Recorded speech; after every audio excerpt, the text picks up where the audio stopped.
Hello everyone, welcome back to my video. This video is going to be something different from my all other videos. So today we are diving deep into a thought-provoking concept of discipline and boundaries according to religion textbooks. So why I am saying this, because जितनी भी हमारी discipline and boundaries religion text books में लिखी है, they all are created by society. ठीक है, वो text books ही societies ने लिखी है. सो दैट्स वाई मैं यहाँ पे रिलीजन टेक्स्ट बुक्स का इस्तेमाल कर रही हूँ, बट वहाँ पे मैं सोसाइटी की बात कर रही हूँ क्योंकि वो रिलीजन टेक्स्ट बुक्स या तो सोसाइटीज़ ने लिखी है या कहीं ना कहीं से हम सोसाइटी के ही मुंह से सुनते हैं कि आपको ऐसा करना चाहिए, आपको ऐसा करना चाहिए, हमारा कल्चर ट्रेडिशन ये कहता है, वो कहता है, and what's on no. So पहले हम समझेंगे कि what is discipline and boundaries according to an religion text books. ठीक है, so it is a concept of understanding which revolves around sacred and profane. एक ऐसी अंडरस्टैंडिंग है जो पवित्र अपवित्र के बीच में घूमती है. ये तो हमारा रिलीजन कॉन्टेक्स्ट में हो गया, बट क्या ये सही में इस तरीके से काम करता है? Let's understand it. तो पहले समझते हैं डिसिप्लिन क्या है. What is discipline? So I would say discipline is actually nothing but a practice. अब why am saying this, so let me prove it. अब मैं इसको प्रूव करके दिखाऊंगी कि डिसिप्लिन एक प्रैक्टिस है. मैं ये ऐसा क्यों कह रही हूँ? अब आप कहोगे अगर प्रैक्टिस है, चल हमने माना तेरी बार, अगर प्रैक्टिस है तो किस टाइप की प्रैक्टिस है और प्रैक्टिस क्यों है? So discipline is a practice of basic fundamental of humanity. आप कहोगे अब लोग कहोगे भी क्या कह रही हैं, ये बेसिक फंडामेंटल ऑफ ह्यूमैनिटी क्यों बता रही है डिसिप्लिन को?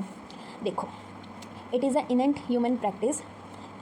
एक एग्जांपल लेते हैं, फिर मैं आपको बताऊंगी कि मैंने इसको एक प्रैक्टिस क्यों कहा है और ऐसा क्यों कहा है कि ये इनेंट प्रैक्टिस है, ये हमारे साथ बाय बर्थ होती है, ये मैंने क्यों कहा है. सो एक एग्जांपल लेते हैं.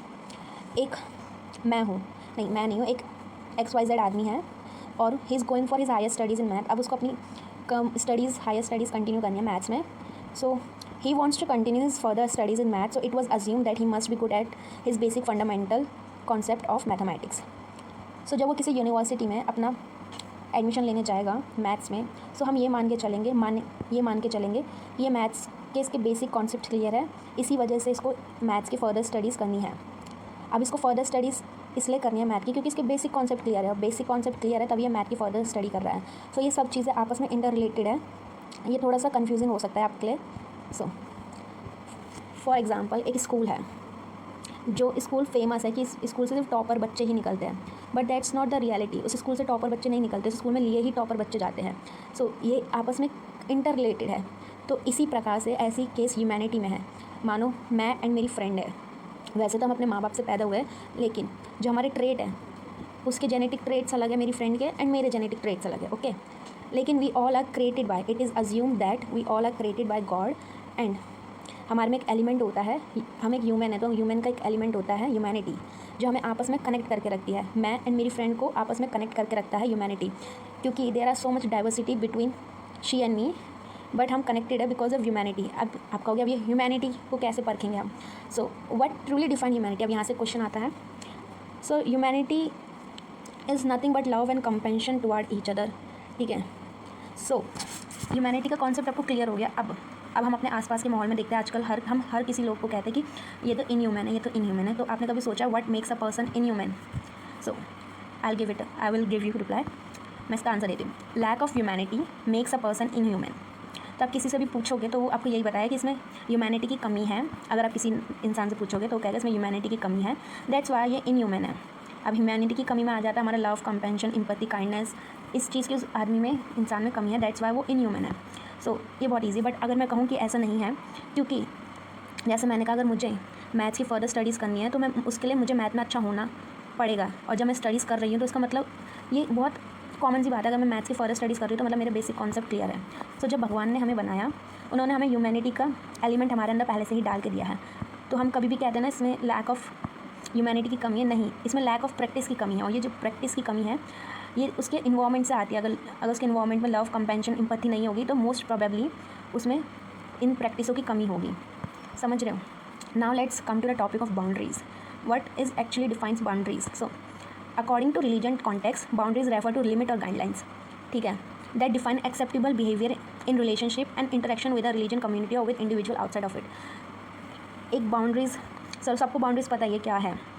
सो अगर मैं कहूँ कि बाउंड्रीज ये सब चीज़ें नहीं हैं जो हमें बताई गई है. Boundaries are nothing but an imagine order. अब मैं बाउंड्रीज का इमेजिन ऑर्डर क्यों कह रही हूँ? क्योंकि अब मैं बाउंड्रीज को इमेजिन ऑर्डर एक रीज़न की वजह से कह रही हूँ, पहले हम उस रीज़न को जानेंगे, देन मैं आपको एक्सप्लेन करूँगी कि बाउंड्रीज एक इमेजिन ऑर्डर क्यों है।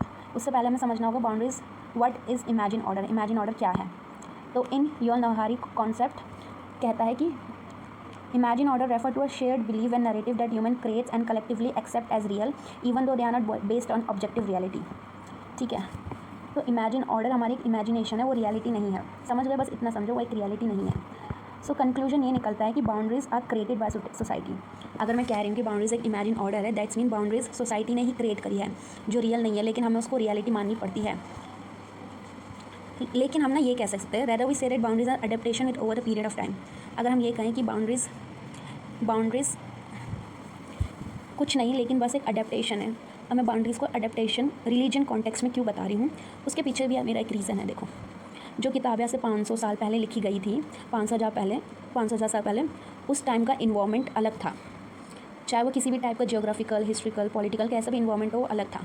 तो उस टाइम की अडेप्टेशन डिफरेंट थी, तो इसी वजह से वो बाउंड्रीज़ बनाई गई, समझ रहे हो। बट अभी के टाइम में देखें, अभी का इन्वायरमेंट अलग है, तो अब की जो बाउंड्रीज़ है वो भी अलग होनी चाहिए। लेकिन हम वो 500,000 साल पहले वाली बाउंड्रीज़ फॉलो कर रहे हैं, उनको अपना कल्चर बता के। आई एग्री दैट वो कल्चर का पार्ट हो सकते हैं। फॉर एग्जांपल, आज से 500 साल पहले जब मुग़ल आए थे हमारे देश में, ठीक है, भारत देश में, उस टाइम पे घूंघट की प्रथा चलनी स्टार्ट हुई थी। सो ये एक अडेप्टेशन हुआ ना उस टाइम पे। उससे पहले घूंघट की प्रथा आई डोंट थिंक सो होगी। उस टाइम पे ये चीज़ें अडेप्ट होनी स्टार्ट हुई, लेकिन वो प्रथा अभी तक भी चल रही है। क्यों? उस टाइम का दौर गया तो, और ये ना अब इन्हें बाउंड्रीज़ बना दिया। लाइक इन इंडियन फैमिली बहुत सारी, आई एम नॉट सेइंग कि घूंघट रखना कोई बुरी बात है, बट एक्चुअल में क्या आप जो कर रहे हैं सही में, लोग सोचते हैं अगर हम घूंघट नहीं करेंगे, ये सिर्फ घूंघट की बात नहीं, हर एस्पेक्ट में बोल रही हूँ, अगर हम घूंघट नहीं करेंगे तो it is not acceptable in our society and it doesn't consider appropriate in our society. But does it actually work like that? No guys, no.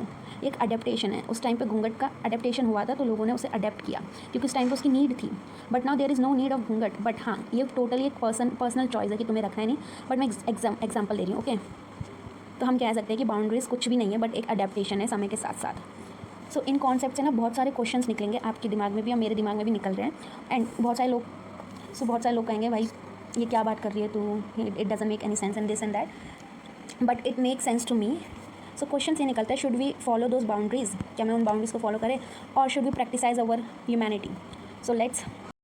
सो इन क्वेश्चंस का जवाब टोटली आपके पास है कि आपको उन बाउंड्रीज़ और डिसिप्लिन्स को फॉलो करना है या नहीं। बट आपको बाउंड्रीज़ मानने की ज़रूरत नहीं है, क्योंकि बाउंड्रीज़ नाम की चीज़ कोई एग्जिस्ट ही नहीं करती, पहली चीज़ ये। एंड दूसरी चीज़ ये है, जो बाउंड्रीज़ को मानते नहीं हैं वो डिसिप्लिन पे मोर फोकस रहते हैं एंड ह्यूमैनिटी को फॉलो करते हैं। That's it. आई होप आपको समझ आया होगा जो मैंने बताया, मेरे एस्पेक्ट, फिलोसफिकल एस्पेक्ट इस चीज़ को लेके। एंड आप भी अपने फिलोसफिकल एस्पेक्ट मुझे कमेंट में बता सकते हैं, और आप मुझे बता सकते हैं कि आपको इसमें से कोई चीज़ आप एग्री करते हो इस चीज़ में, नहीं आप लोग कमेंट में बता दो। तो अब तक के लिए till then take care, bye bye.